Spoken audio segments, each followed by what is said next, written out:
you looking for a way to transition from tile to vinyl or wood flooring? Let me show you how simple this method is. In previous video, we dry fitted and installed this beautiful tile. If you missed it, see the link below. Because our transition is not a normal doorway and is diagonal, we had to plan for it before installing each floor. We were using the Preston 1/4 inch thick, 2 inch wide vinyl transition strips, also known as T-molding. They're available in lengths of up to 94 inches to accommodate extra wide doorways. We began by laying scrap pieces of wood cut to the length of the doorway over the tile to get a good representation of what the transition would look like. Once we were satisfied with the final position, we cut the aluminum strip slightly shorter than the length of the doorway, taking into the account future base molding. Because it is aluminum, it can be cut using any woodworking saw. After cutting the strip to size, we snapped on the vinyl transition molding and placed it in a desired location. We do need to trim the T-molding to the desired length. To obtain the angle of the wall on the left, we placed the T-molding against the wall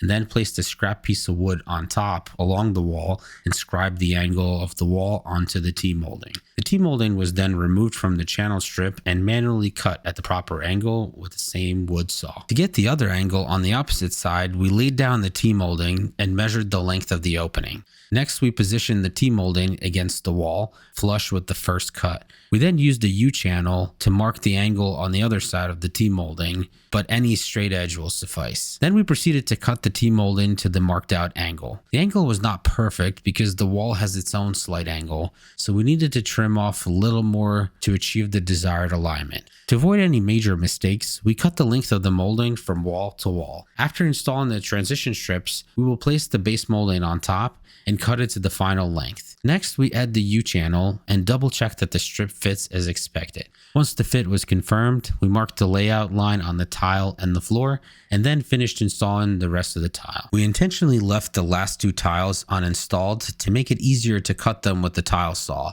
rather than cutting them in place after installation. If you missed the tile installation video, please see the link in the description below.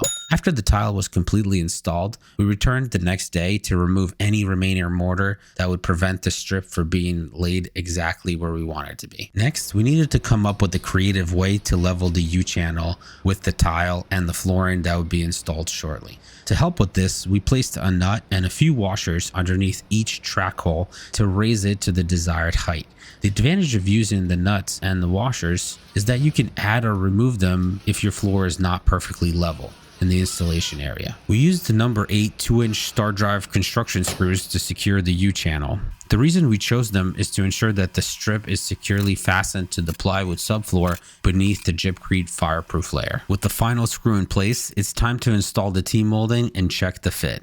Honestly, it took minimal effort to clip it into place, and we are extremely pleased with how it fits. Make sure you subscribe to be notified when the flooring installation video becomes available. But for now, let's check out the final results.